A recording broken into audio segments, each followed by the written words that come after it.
ओम शांति।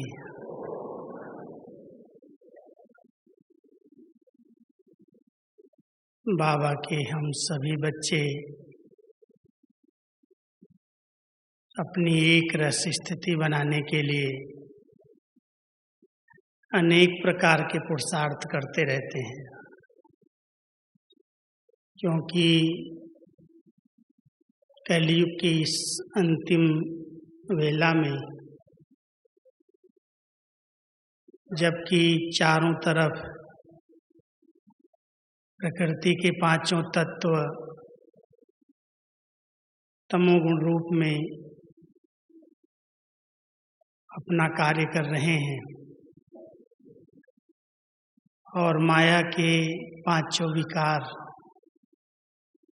फूल फोड़ से चारों तरफ अनेक आत्माओं को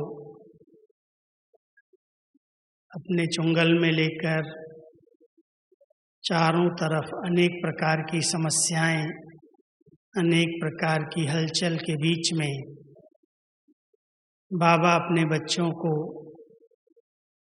अचल, अडोल और एक रस बनाने के लिए इतनी ऊंची पढ़ाई, ऐसी श्रेष्ठ पालना दे रहे हैं। आप सभी चेक करना कि इस पढ़ाई और पालना की रिजल्ट में, इसके रिटर्न में हमारी ये जीवन कितनी अचल, अडोल और एक रस बनी है। कोई भी बातें, कोई भी प्रॉब्लम्स, परिस्थितियाँ हमारे इस आसन को, एक रस स्थिति के आसन को हिलाती तो नहीं है।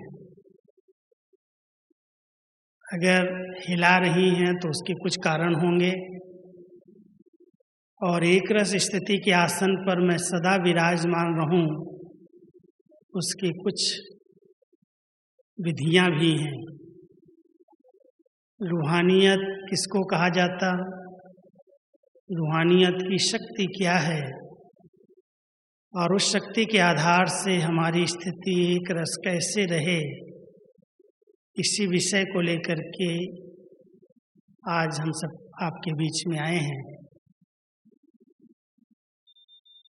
हम सभी रूहानियत की परिभाषा समय पर समय बाबा की मुरली में सुनते हैं।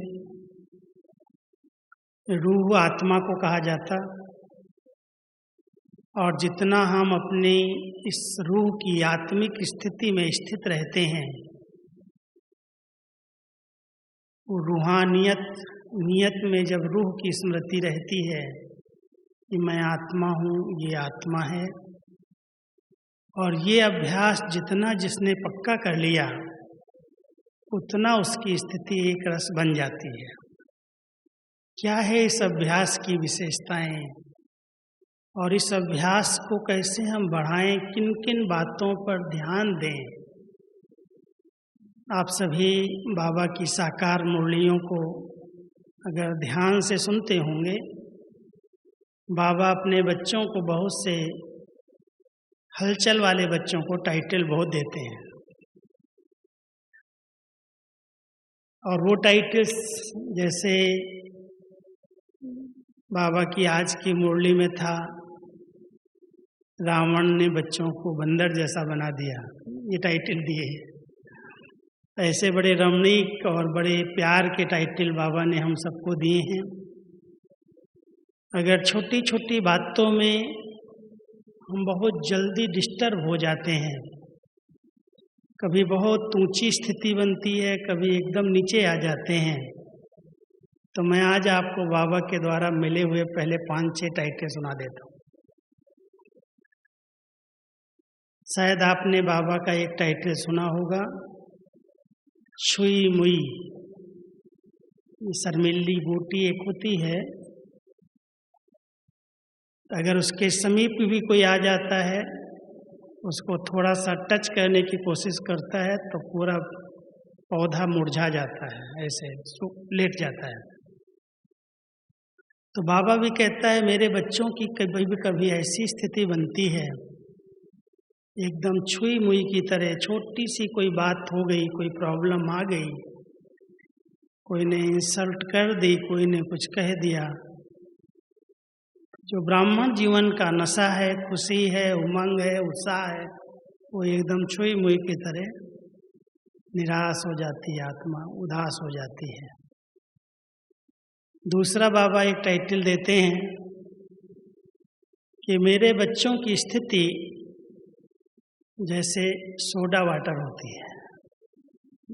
सोडा का पानी जब होता है बोतल में से, अगर कोई हिला करके बोतल खोल देता है तो 1 मिनट में, 1 सेकंड में बाहर आ जाता है। तो कई ऐसे बच्चे हैं कि अगर कोई ने छोटी सी बात कुछ कह दिया और वो सहन नहीं कर पाए तो एकदम उबाल आ जाता है, गुस्से में आ जाते हैं, जोश में आ जाते हैं, उत्तेजनाएं आ जाती हैं। तो बाबा कहता है इस बच्चे की स्थिति सोडा वाटर की तरह है। कभी कभी बाबा एक और रमणीक नाम देते हैं, कहते हैं बच्चे जैसे गैस के गुब्बारे होते हैं, गुब्बारे में गैस भर दो और उसको छोड़ दो तो आसमान तक पहुंच जाता है, लेकिन थोड़ा सा गैस लीक हो गई, निकल गया तो धरती पर आ जाता है। ऐसे ही मेरे बच्चों की स्थिति भी ऐसी है, जो नशा चढ़ाता है बाबा, उमंग दिलाता है, उत्साह दिलाता है, तो एकदम जैसे वो गैस के गुब्बारे की तरह एकदम उड़ने लगते हैं। मेरे जैसा कोई नहीं, मुझे तो भगवान मिला, मेरी तो बहुत महान जीवन है, मैं बहुत श्रेष्ठ हूँ, बहुत भाग्यवान हूँ। और माया की एक चमाट लगी, एकदम वो हवा निकल जाती। चौथा बाबा कहता है, रमणीक टाइटल है, सुनते जाओ। चौथा बाबा कहता है मेरे बच्चे कई बार घड़ी घड़ी के घड़ियाल बन जाते हैं। घड़ी घड़ी जरा जरा सी बात में, वैसे घड़ियाल एक कहते हैं मगरमच्छ को, घड़ियाली आंसू बस मशहूर हैं। लेकिन बाबा कभी कभी सिंधी भाषा में जो ये गिरगिट होता है ना, गिरगिट समझते होंगे, छिपकली जैसा जो एक होता है, जो शक्ल बदलता है, मूड बदलता है।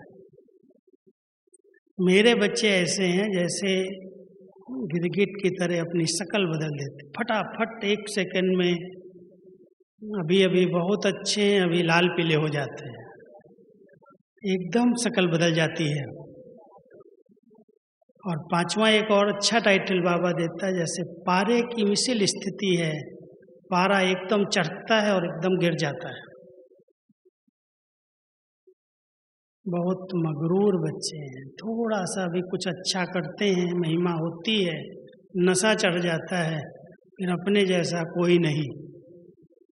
2 बीमारियां हो जाती हैं, एक अहम और वहम आ जाता है, और दूसरा निराश और उदास हो जाते हैं। एक तरफ दिल शिकस्त हो गए और एक तरफ मेरे जैसा जो अहम आ जाता है, उसकी गांठ बन जाती कैंसर की। बहुत ध्यान देने की जरूरत है। बाबा अपने बच्चों को जो पढ़ा रहे हैं, जो मेहनत कर रहे हैं, जो पालना दे रहे हैं, उसके रिटर्न में हम सब की स्थिति ऐसी होनी चाहिए। बाबा कई बार मिसाल देते हैं, जैसे अंगद ने रावण की दरबार में पांव जमा दिया, हिला के दिखा दो, क्या कहा था, याद है? रामायण के अंदर बड़ा सुंदर दृष्टांत आता है कि अंगद ने कह दिया कि अगर तुम्हारी दरबार में कोई भी ऐसा सेनापति हो, महावीर हो, तो मेरे पाँव का अंगूठा भी हिला के दिखा दे, अगर हिला देगा तो सीता उसकी हो जाएगी। तो कहते हैं कि जबकि सीता पर उसका कोई अधिकार नहीं है, लेकिन उसका निश्चय कितना अटूट है, अटल है कि भगवान अपने आप रक्षा करेगा, क्योंकि सीता जी तो उनकी हैं। इसलिए बाबा अपने बच्चों को कहते हैं कि आप सभी इस माया के राज्य में कहीं सम्मान मिलेगा, कहीं अपमान होगा, कहीं लोग आपको बहुत आदर सत्कार से बात करेंगे और कहीं निरादर भी करेंगे। कई प्रकार की परिस्थितियाँ आती हैं। उन सब परिस्थितियों के बीच में मेरे बच्चों की स्थिति बहुत एक रस अचल अडोल होनी चाहिए। बाबा की तो आस है। अब आप अपने आप को चेक करना, मेरी स्थिति कैसी है, कहाँ तक हमने अपनी स्थिति पर ध्यान दिया है, और स्थिति पर ध्यान देने के लिए किन किन बातों की जरूरत है। रूहानियत एक सभी गुणों की जननी है। जितना हम अपने आत्मिक स्वरूप की स्थिति में स्थित रहते हैं तो आत्मा बाबा के समान बहुत पवित्र, स्वच्छ, निर्मल है। लेकिन देहमान में आने के कारण अनेक प्रकार की बीमारियां आ गई, अनेक प्रकार के हिसाब किताब आने लगे। इसलिए बाबा कहते हैं, बच्चे कुछ बातों को अंडरलाइन करो ताकि आपकी ये रूहानियत की स्टेज बढ़ती जाए। तो मैं आपको 7-8 बातें सुनाता हूँ जिस पर हम सबको बहुत अटेंशन देने की ज़रूरत है, क्योंकि रूहानियत को बढ़ाने के लिए हमें खुद पुरुषार्थ करना पड़ेगा, मेहनत करनी पड़ेगी। 63 जन्म हम सब देहमान में रहे हैं, अपने आप को विस्मृत, अपने आप को भूल करके इन कर्मेंद्रियों के इतने गुलाम बन गए, इतने अधीन बन गए। जैसा कर्मेंद्रियों ने आत्मा को नचाया वैसे वो नाचने लगी, वैसे कर्म करने लगी। अब बाबा अपने बच्चों को रूहानियत की स्थिति में लाकर के स्वराज्य अधिकारी बनाना चाहते हैं। तो उस स्वराज्य अधिकारी स्थिति को प्राप्त करने के लिए, रूहानियत को बढ़ाने के लिए हम सबको सबसे पहले अंतर्मुखी रहने का अभ्यास करना है। कल अभ्यास करना आप सभी, क्योंकि जब बड़े संगठन में हम आते हैं तो कौन क्या बोल रहा है, आवाज़ की दुनिया में जल्दी आवाज़ में आ जाते हैं। लेकिन अंदर जाकर के अपने आप को देखना, अपने आप से बातें करना, मैं जो हूँ जैसा हूँ, अपने स्वरूप को देखना, इससे रूहानियत बहुत अच्छी तरह से अनुभव होने लगेगी। तो आप इस गहराई में जाएं कि मैं आत्मा, अंदर जा कर के अपने आप को देखूं, अंदर से बात करूं अपने आप से। अंतर्मुक्ता सबसे पहली मूल रूहानियत को बढ़ाने की धारणा है। दूसरी बात आती है कि हम सब कई लौकिक कार्यों में बहुत व्यस्त रहते हैं, और बाबा कहता है लौकिक को छोड़ो भी नहीं, लेकिन लौकिक को अलौकिक में परिवर्तित करो।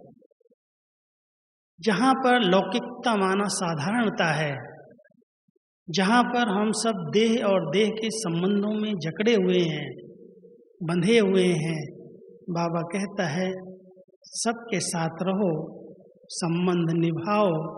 लेकिन जो हमारी लौकिक दृष्टिकोण बना हुआ था, लौकिक नाते रिश्ते के आधार से जो हम देखते थे, बात करते थे, संबंध निभाते थे, उस लौकिकता को अलौकिकता में, साधारणता को दिव्यता में परिवर्तन करो। और जितना आप लौकिकता को अलौकिकता में बदल देंगे उतना रूहानियत आती जाएगी।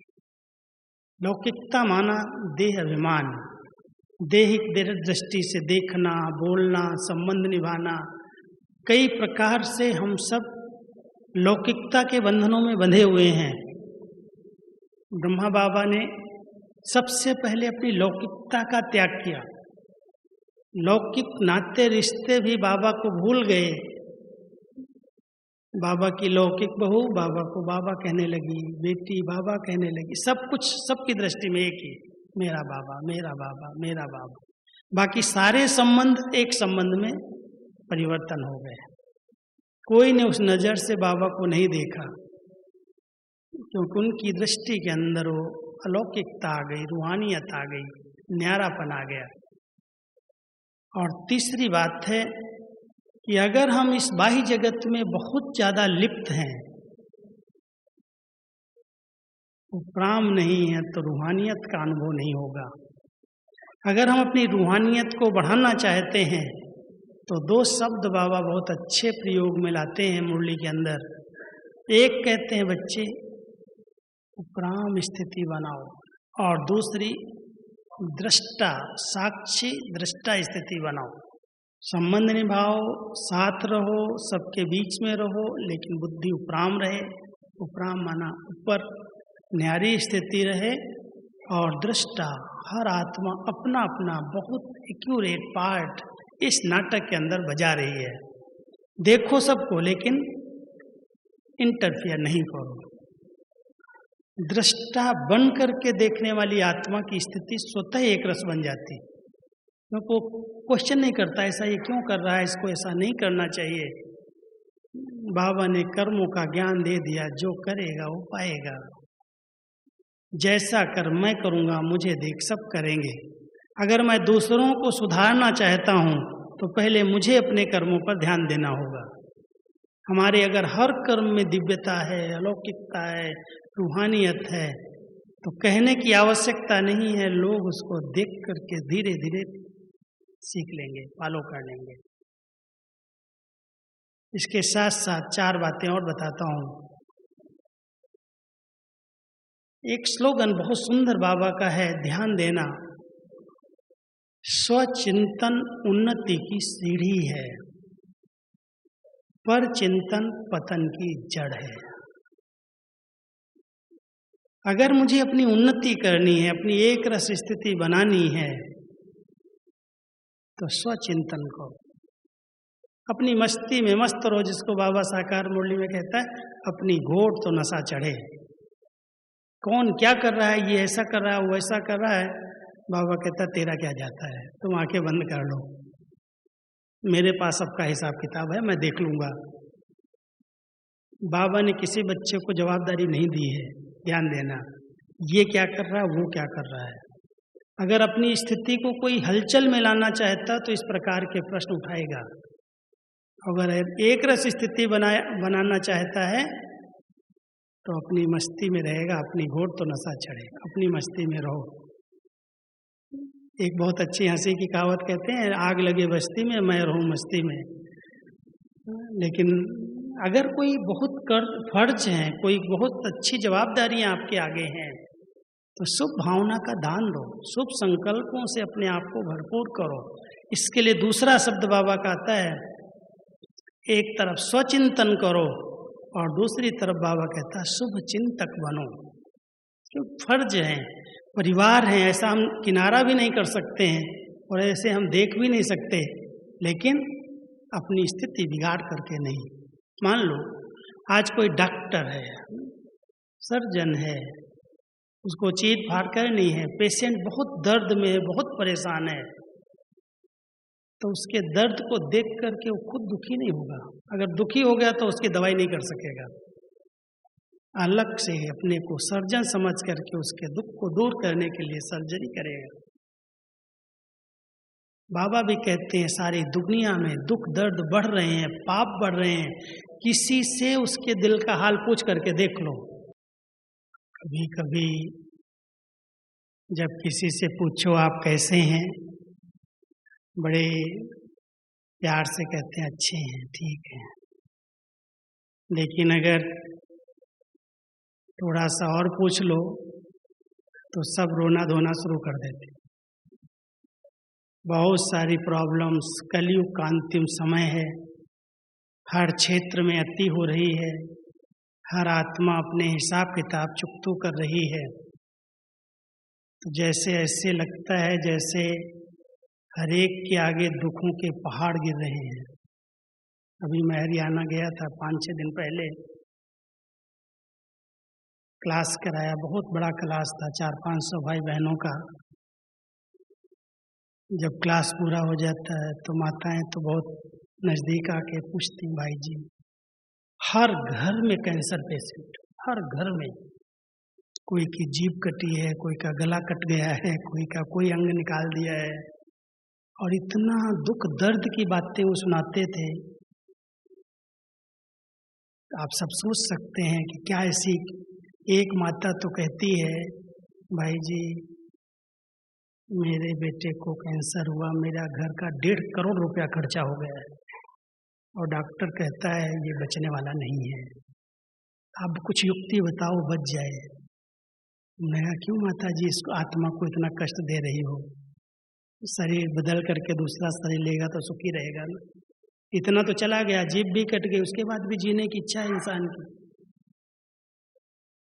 सुन करके ऐसे लगता है कि कलयुग के अंदर कितनी प्रकार की प्रॉब्लम्स इंसान के आगे हैं और उसके बीच में रह करके स्थिति एक रस रहे तो उसके लिए बहुत शुभ भावनाओं से, शुभ चिंतन से और रूहानियत से भरपूर बनना पड़ेगा। अगर जरा भी रूहानियत की कमी है, आत्मिक स्थिति का अगर हमने अभ्यास नहीं किया है, तो ऐसी ऐसी परिस्थितियां जब पारिवारिक जीवन में आती हैं तो आत्मा बहुत हलचल में आ जाती है, बहुत दुखी होती रहती है। बाबा के घर में आते हैं, कुछ समय के लिए शांति मिलती है, प्यार मिलता है, सुख का अनुभव करते हैं, आते हैं भाग भाग करके, लेकिन अंदर अंदर योग नहीं लगता, 1 मिनट भी मन एकाग्र नहीं होता। एक रस स्थिति कैसे बनेगी? अगर हम सब इस बात को ध्यान दें कि बाबा ने कहा है ये अंतिम समय हिसाब किताब चुकता होने का समय है। जो कुछ आत्माओं ने पिछले 84 जन्मों में जिसके साथ हिसाब किताब बनाए, अंतिम समय है, आ करके पूरा करेंगे। लेकिन आप बच्चे अपनी स्थिति को हलचल में नहीं लाओ, एक रस अचल अडोल बनो, क्योंकि ड्रामा के अनुसार हर आत्मा अपना किया हुआ कर्मों का फल भोग रही है। शुभ चिंतक जरूर बनो, शुभ चिंतक बन करके उसको योग का दान दो, उसको शुभ संकल्प दो ताकि वो दुख दर्द से थोड़ा समय राहत पाले। वो फर्ज है हम सबका, लेकिन उसके दुखों में दुखी हो जाऊं, उसके कारण मैं हलचल में आ जाऊं, मेरी स्थिति डगमग हो जाए, ध्यान देने की आवश्यकता है। बाबा का ज्ञान हम सबको बहुत ऊंची स्थिति बनाने के लिए है और वो ऊंची स्थिति ऊंचे चिंतन से ही बन सकती है। जब तक हमारा चिंतन श्रेष्ठ नहीं, ऊंचा नहीं, जब तक हम इस ड्रामा को साक्षी दृष्टा बन करके नहीं देखते, तब तक स्थिति में हलचल आती रहेगी। इसलिए ध्यान देना, हमें अपनी रूहानियत को बढ़ाना है और रूहानियत को बढ़ाने के लिए 2 बातें और बताता हूँ। एक तो गुणग्राही दृष्टि रखो, गुण उठाओ, अवगुण नहीं, क्योंकि अवगुण आत्मा को हलचल में ले आते। ये ऐसा करता है, ये ऐसा करता है, ज्ञान तो बड़ा ऊंचा है, ज्ञान तो ये देता है, लेकिन करता क्या है? बाबा ने बहुत अच्छी बात लास्ट मुरली में कही थी कि बाबा ने बच्चों की 99 गलतियों को नहीं देखा, एक विशेषता को देखा और उस विशेषता को देख करके उसकी विशेषता को यूज किया। इसके कारण वो विशेष आत्मा बन गया, सारी कमियां दब गई। हम सभी बाबा के बच्चे इस बात को अंडरलाइन करें कि अगर हम किसी की स्थिति को नीचे ऊपर देख लेते हैं और उसका वर्णन करते हैं एक दूसरे के साथ, तो बड़ी अच्छी बात है किसी ने लिखी थी, कही है कि अगर मान लो कोई बहुत गलतियां कर रहा है और बहुत मौज में रहता है, खुद मौज में रहता है, पाप करते हुए, गलत काम करते हुए उसकी स्थिति अच्छी है और उसके पापों का वर्णन 10 लोग कर रहे हैं कि ये गलत कर रहा है, ये गलत कर रहा है, ये गलत कर रहा है, तो उसके पाप के जो कर्मों का खाता है वो बट जाता है। जिसने ग्लानि की उसके पास वो कर्म चला जाता है और वो मौज में रहता है, करता है पाप कर्म, लेकिन जिसने उसका चिंतन किया, जिसने उसका वर्णन किया, करने वाले से वो पाप उसकी तरफ ट्रांसफर हो जाता है। इसलिए वो मौज में रहता और दूसरे लोग दुखी होते रहते हैं। इस बात को, कर्मों की गति को समझना। हम सब बाबा के बच्चे, हर आत्मा की विशेषता है, कुछ न कुछ विशेष आत्माएं इस धरनी पर आई हैं, विशेषता लेकर के उनको देखें और उसी नज़र से उससे व्यवहार में आए। और फिर चौथी बात, परोपकारी बन करके उसको उपकार की भावना से, परोपकार की भावना से स्नेह दें, शक्ति दें, सकाश दें, जो सहयोग दे सकते हैं वो दें, लेकिन उसके अपकार की भावना का रिटर्न अपकार के रूप में न दें। ये इसने ऐसा मेरे साथ किया, ये ऐसा मेरे साथ करता है, मैं कैसे रह सकता हूँ, मुझे भी करना है। परोपकार की भावना वाला कभी बदला नहीं लेता, वो बदल करके दिखाता है। बाबा ने बहुत अच्छा स्लोगन बच्चों को दिया है, बच्चे कभी भी किसी से बदला लेने की भावना नहीं रखो, बदल करके दिखाओ। उसकी निशानियां मैं आपको बताऊं, जिन्होंने रूहानियत में रहने का अभ्यास कर लिया वो कभी भी बातों के विस्तार में नहीं जाएंगे। विस्तार बहुत है बातों का, प्रश्न पूछते रहो, एक के बाद एक प्रश्नों की क्यों लग जाएगी। अगर रूहानियत में रहने का आपको अटेंशन है कि मुझे तो अपनी ये स्थिति बनानी है, तो उस विस्तार में से सार को उठा लेंगे। बातों को देखते हुए भी नहीं देखेंगे, ये ऐसा क्यों हो रहा है, ऐसा नहीं होना चाहिए। बहुत त्रिकालदर्शी स्टेज में रह करके, जैसे मम्मा बाबा, जैसे हमारी दादियाँ, उस स्थिति में रह करके इस नाटक को देख करके एक रस रहती है। कभी प्रश्न नहीं करते ऐसा क्यों हो रहा है, ऐसा नहीं होना चाहिए। विस्तार में नहीं आती और साथ साथ जैसे देखते भी नहीं देख रही है, कोई कुछ सुना रहा है उनको, बता रहा है उनको, ऊपर से जाता है, अंदर नहीं जाता है। जानती हैं ये हर आत्मा का अपना अपना हिसाब किताब, अपना अपना पार्ट है। तो अगर हमें रूहानियत को बढ़ाना है तो ध्यान देना, विस्तार में अभी जाने का समय नहीं है। कोई की बातों का विस्तार मत करो, अपने भी कोई बहुत सारे हिसाब किताब उनको विस्तार में ले आओ कि अब चुप तो होने का समय है। मुझे केवल बाबा ने विधि बताई है, मेरे आगे कोई भी हिसाब किताब आया है, मन मना भव।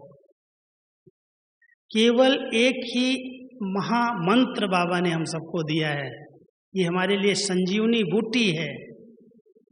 इसी मंत्र से हम अपने सब हिसाब किताब चुप तो कर सकते हैं। अगर योग नहीं लगता है तो एक बहुत अच्छी विधि है, केवल बाबा के कमरे में जाके बाबा को देखते रहो, बाबा की दृष्टि की तरफ देखो, सिर्फ आपका योग लग जाएगा।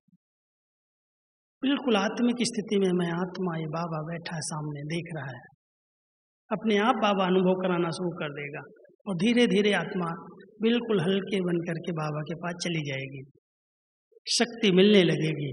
लेकिन अगर बातों के विस्तार में कई बार बैठ जाते हैं, सोचने लगते हैं मेरे साथ ऐसा हुआ, मेरे साथ ऐसा हुआ, पास्ट को बिंदी लगा ही नहीं पाते। बातें जो बीती हैं उनका ही चिंतन चलता रहता है। इसलिए इसको एक और अच्छा शब्द बाबा देता है, भूतकाल की बातें, बीती को भूतकाल कहते हैं और भूत की तरह परेशान करते हैं आत्मा को। इसलिए बीती को चितवो नहीं, आगे की रखो ना आस। अगर सचमुच एक रस स्थिति बनानी है तो वर्तमान में जीना सीखो। आज मेरा अच्छा होगा तो कल निश्चित अच्छा हो जाएगा। आज मैं अपने तन मन धन को सफल करूंगा तो कल कोई चीज की कमी नहीं पड़ेगी, सब बाबा अपने आप रिटर्न करेगा। इसलिए वर्तमान पर जिसका ध्यान है उसकी स्थिति एक रस बन सकती है। और जिसने चिंता कर ली कल क्या होगा, कल के लिए करूं, कल के लिए करूं, बाबा कहता है कल तो काल का नाम है, कल कभी आता ही नहीं। इसलिए कभी भी वर्तमान के सिवाय न बीती का चिंतन करो, न आने वाले की चिंता करो, सब अच्छे से अच्छा होने वाला है। अगर वर्तमान को हमने बहुत अच्छी तरह से जिया है, बाबा की याद में मग्न होकर के बाबा की सेवा में लगे हैं, तन मन धन सफल किया है, तो कल अच्छा ही होगा, कहीं ना कहीं से रास्ता मिल जाएगा। इसलिए सोचने की जरूरत, अधिक सोचने की जरूरत नहीं, और किसी के कर्मों से अपनी भेंट नहीं करो। इसके साथ ऐसा हो गया, इसके साथ ऐसा हो गया, मेरे साथ ना हो जाए। उसके कर्म उसके साथ है, मेरे कर्म मेरे साथ है। अगर इतनी एक रस स्थिति बनानी है तो इस पर बहुत ध्यान देने की आवश्यकता है। और साथ साथ जो आत्मा इस रूहानियत का अभ्यास करती हैं वो इच्छा मात्रम अविद्या की स्थिति में रहती, इच्छाएं उनकी पूरी हो जाती। आज जितनी हलचल के वातावरण में हलचल आ रही है उसका एक कारण दिखाई देता है, व्यक्ति के अंदर चाहनाएं बढ़ती जा रही हैं, ये चाहिए, ये चाहिए, ये चाहिए। और उसके पीछे वो भागता है। कैसे कैसे भागता है? बाबा कहते हैं जैसे मृग है ना, हिरन, पानी की प्यास में रेत के अंदर भागता जाता। मृग तृष्णा, इच्छाएं कभी भी पूरी नहीं हो सकती। इसलिए अगर एक रस स्थिति बनानी है तो जितना बाबा ने जिसको जो कुछ दिया है उसका सुमिरन करके उस खुशी और नशे में रहो, उस सम्मान में रहो कि हमको जो मिला है कोई को इतना नहीं मिला है, और हर एक को सचमुच कुछ न कुछ बाबा के द्वारा वरदान और विशेषताएं मिली हैं वर्षे में। हम उसको याद करें, भेंट करेंगे किसी से, किसके पास इतना है मेरे पास आ जाए, तो भागते रहो इच्छाओं के पीछे। रूहानियत अगर बढ़ानी है तो स्थिति को संपन्न भरपूर अनुभव, जो कुछ प्राप्ति है उसका चिंतन और सुमिरन करो कि बाबा मुझे आपने बहुत कुछ दिया है, माला माल बना दिया है, इतना ज्ञान का खजाना दिया, गुणों का खजाना दिया, शक्तियों का खजाना दिया, इतना अविनाशी धन दिया, खुशी दी, संगम युग की हेल्थ दी, वेल्थ दी, हैप्पीनेस दी, क्या नहीं दिया। अगर आत्मा की स्थिति के हिसाब से देखो, शरीर भले कैसे भी किसी के नीचे ऊपर हो, लेकिन ज्ञान और योग से जिसने अच्छी तरह से अपने चिंतन को श्रेष्ठ बनाया है वो मन से एवर हेल्दी है, और जिसने इस खजाने का अच्छा चिंतन किया है, जिसके पास ज्ञान धन गुणों का धन है, वो माला माल है, कोई कमी उसके पास नहीं है। सबसे बड़ा धन कौन सा है? कहते हैं जिसके पास संतोष धन है उसके पास सब धन धूल समान। संतोष का धन, गुणों का धन सबसे श्रेष्ठ धन है, और वो धन हम बच्चों को भगवान से मिला हुआ है। इसलिए उसके पीछे भागने की बजाय इस धन को बहुत अच्छी तरह से यूज करो। शक्तियों का धन है, समय का इतना बड़ा अमूल्य खजाना मिला है, संकल्प का खजाना है, श्वास का खजाना है, एक एक सेकंड सफल करो। जैसे वो पैसा 5 रुपया भी अगर कोई चला जाता है कहीं एक्स्ट्रा, या भूल से, या कोई गिर जाता है, इतने संकल्प व्यर्थ चले जाते हैं, मेरा नुकसान हो गया, मेरा गिर गया। लेकिन समय इतना अमूल्य खजाना है, और ऐसे हम गंवा देते हैं 1 घंटा 2 घंटा 4 घंटा, उस पर ध्यान नहीं जाता, उसका चिंतन नहीं चलता। हमारे संकल्प जा रहे हैं, हमारा समय जा रहा है, हमारी एनर्जी जा रही है। अगर वो 5-10 रुपया कहीं चले भी गए, अपने आप फिर से आ जाएंगे, कोई हिसाब था, पूरा हो गया। लेकिन चिंतन जब चलने लगता है तो उसके बाद खुशी गायब हो जाती है। एक दिन एक यहाँ माता आई थी, उसकी कान की एक बाली गिर गई, यहाँ 2 पहने होते ना कान में। अब वो माता इतना परेशान, सारा उसका नशा घूम, भाई जी मैं सोफे पर बैठी थी, वहीं गिरी है और कहीं नहीं गिरी है, आप किसी से अनाउंस कर। अब इतनी छोटी बाली के लिए क्या अनाउंस कराया जाए?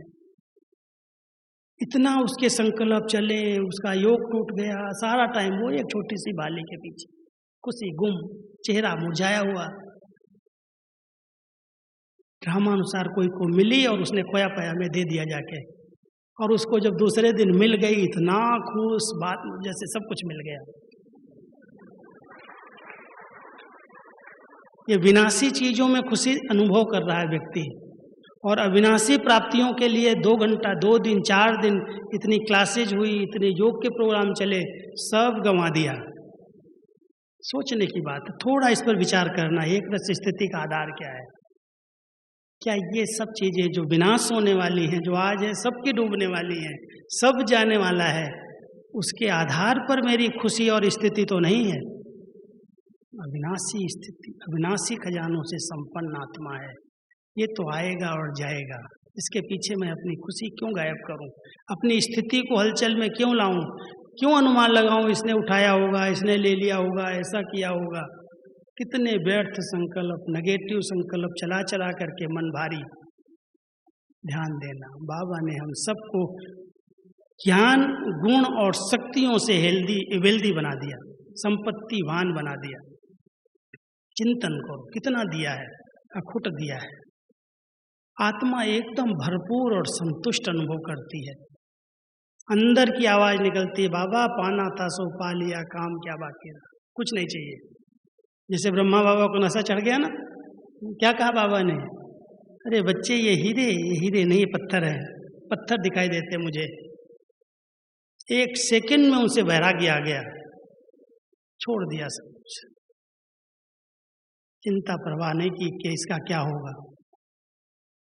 तो हम सभी भी अविनाशी ज्ञान धन का जो प्राप्तियां हुई हैं उनसे अपनी स्थिति को एकदम इच्छा मात्रम अविद्या स्थिति, भरपूर स्थिति, संतुष्ट स्थिति, संपन्न स्थिति बना लें। फिर 5 निशानियां और बताता हूं। अगर रूहानियत जीवन में आती जाएगी तो सबसे पहली निशानी दिखाई देगी, ये दृष्टि बहुत पवित्र और शुद्ध हो जाएगी। केवल आत्मा पर दृष्टि जाएगी, देह पर दृष्टि नहीं जाएगी। आज जितनी प्रकार की प्रॉब्लम्स आ रही हैं, व्यक्ति देह को देखता है, बॉडी कॉन्शियस में आता है, चंचल वृत्ति होती है, अपने आप को कंट्रोल नहीं कर पाता है, और आज जितने भी अपराध हो रहे हैं दृष्टि की चंचलता के कारण हो रहे हैं। रूहानियत में रहने वाली आत्मा की दृष्टि बहुत स्थिर और पवित्र, भाई भाई की शुद्ध हो जाती है। ये विकारों की उत्पत्ति उसके अंदर उत्तेजना का रूप नहीं लेती। अगर कोई संकल्प में आ भी गया तो उसको संकल्प में ही समाप्त कर देते। तो रूहानियत से एक तो पवित्र दृष्टि बन जाती है, बहुत मीठी दृष्टि हो जाती है, आत्मा पर नजर जाती है। वृत्तियां, अंदर की वृत्तियां अनासक्त और वैराग्य की हो जाती है। अनासक्त वृत्तियां बन जाएं, चेक करना, क्योंकि वृत्तियां बड़ी चंचल हैं। संकल्प तो आता है, खत्म हो जाता है, लेकिन जो संकल्प बार बार हम रिवाइज करते हैं, जिस पर बार बार ध्यान जाता है, वही वही घूमता है सर्किल की तरह, उसके आधार से वृत्तियां बन जाती हैं। और बाबा हम बच्चों को इस समय कह रहे हैं, बच्चे अपनी श्रेष्ठ वृत्तियों के आधार से वाइब्रेशन बनाओ, वायुमंडल को चेंज करो। कलयुग के पतित तमोगुणी वायुमंडल को चेंज करने का साधन आपकी श्रेष्ठ वृत्तियां हैं। अपनी श्रेष्ठ वृत्तियों को देखो, कितनी स्थिर हैं, कितनी शांत हैं। वृत्तियों की चंचलता इतनी जल्दी खत्म नहीं होती, ध्यान देना। संकल्प को हम संकल्प से चेंज कर सकते हैं। मानो अच्छे गलत संकल्प आ रहे हैं, पता चल गया नेगेटिव है, व्यर्थ है, नहीं सोचना, अच्छे संकल्प सोचने लगे, पढ़ने लगे, चिंतन करने लगे तो व्यर्थ समाप्त हो जाएगा। लेकिन जो चंचल वृत्ति बन गई है, वो देखते ही वो विचार चलने फिर से आ जाते, फिर से निकल आते बाहर। वृत्तियों को व्रत से चेंज किया जा सकता है। जैसे वो व्रत ले लेते ना, खाना नहीं खाएंगे, पानी नहीं पिएंगे, ये नहीं करेंगे, उपवास कर लेते, व्रत ले लेते, और अगर बीच में कोई ने एकादशी का व्रत रख लिया और बीच में आ गया पानी पीने का या भूख लगी खाना खाने का संकल्प, तो कहते तो पाप हो गया, क्यों संकल्प आ गया, मैंने तो व्रत लिया है। बाबा कहता है अगर अपनी वृत्तियों को चेंज करना है तो व्रत ले लो, मेरा तो एक बाबा दूसरा न कोई, मुझे कोई दूसरे को देखना ही नहीं है। वृत्तियां चेंज हो जाएंगी, शुद्ध हो जाएंगी, अनासक्त हो जाएंगी। क्या चाहिए आत्मा को? जो बाबा महिमा दे रहा है, जो इतनी प्रशंसा करके इतने ऊंचे ऊंचे नशे चढ़ा रहा है, टाइटल दे रहा है। पिछली मुरली एक सुनी होगी अब बाबा की, एक एक बच्चे की क्या महिमा की है दिल से। मेरा एक एक बच्चा जिसकी अंगूठियां बना बना करके लोग पहनते हैं, ये मेरे बच्चे 9 रत्नों के बीच में आ गए। इनका नाम लेने से, इनकी अंगूठी पहनने से उनके विघ्न खत्म हो जाते हैं। क्या है हम सब? किस नज़र से भगवान हमको देखता है? उस ऊंचे समान में रह करके अपनी नेगेटिव वृत्तियों को समाप्त कर सकते हैं। देखना वृत्तियां कितनी अनासक्त और उपराम बनी है। तीसरा एक ध्यान देना है, मेरे बोल कैसे हैं।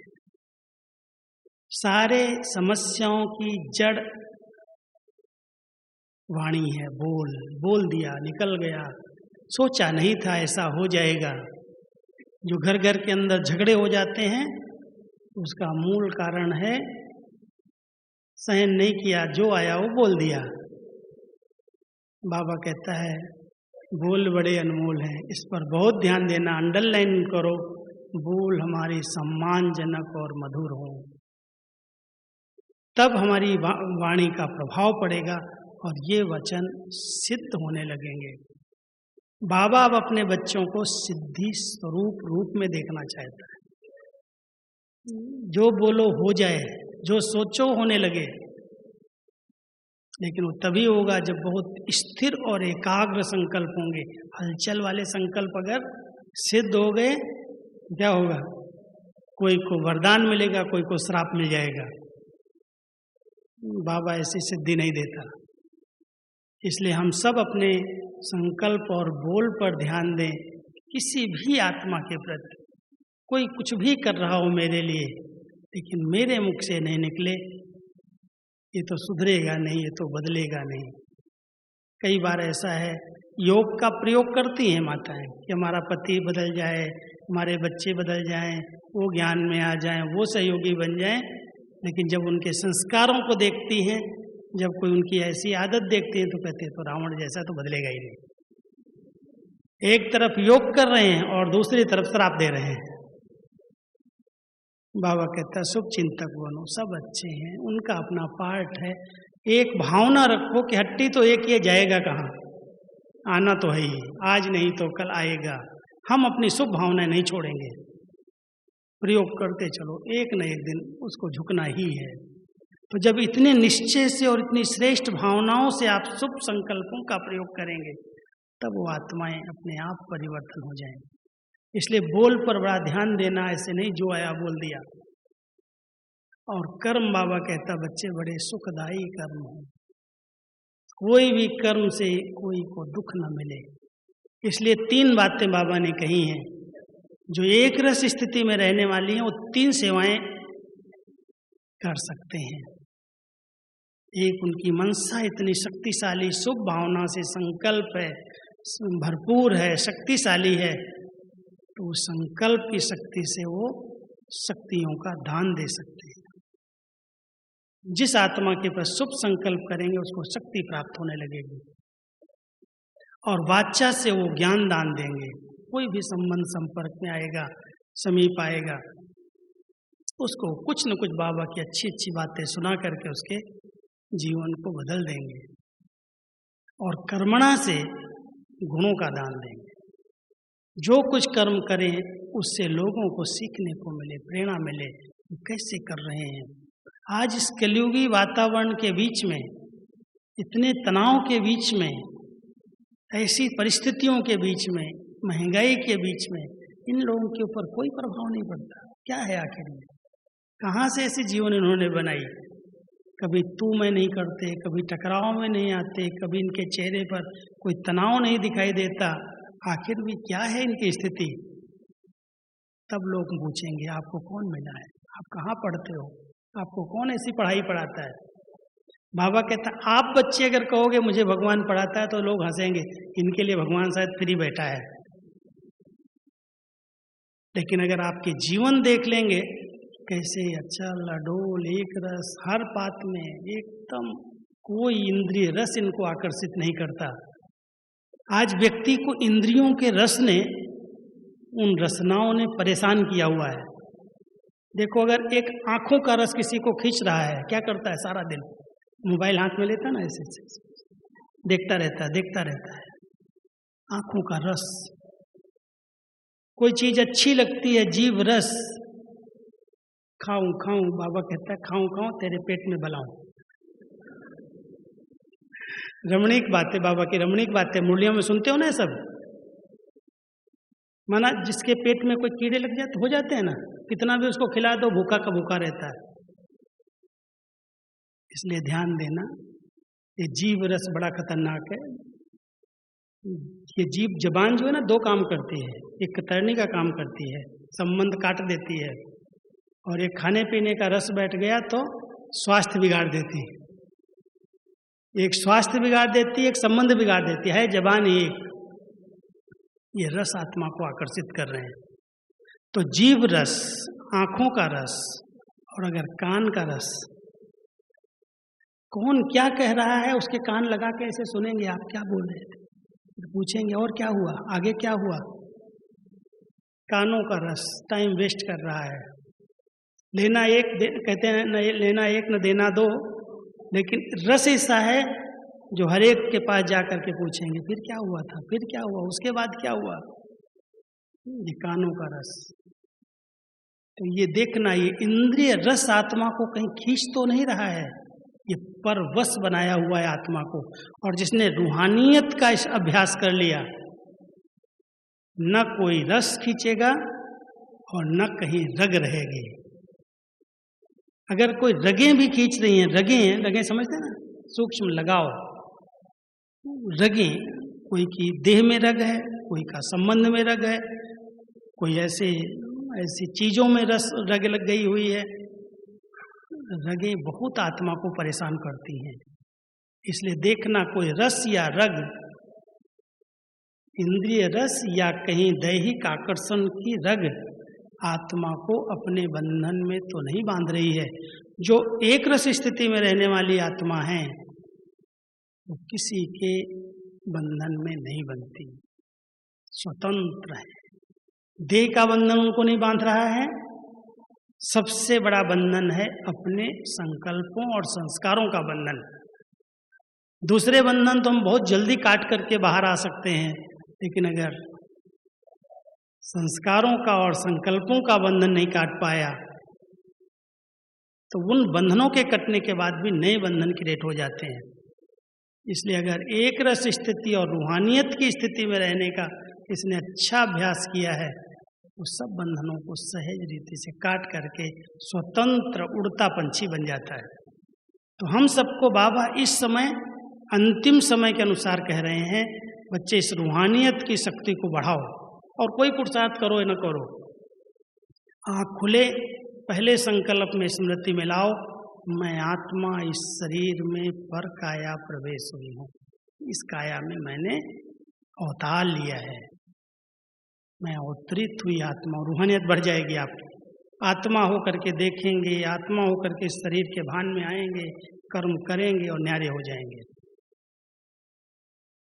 तो सवेरे सवेरे अगर ये अभ्यास कर लिया कि मैं आत्मा इस शरीर में अवतरित हुई हूँ, नया पार्ट बजाने के लिए मैंने तन धारण किया है, मैं अलग हूँ, ये अलग है। योग की संपूर्ण स्टेज है देह और देही, आत्मा और शरीर का अलग अनुभव होना। इतना लिप्त हो गए शरीर के अंदर जो आत्मा अपने आप को भूल गई।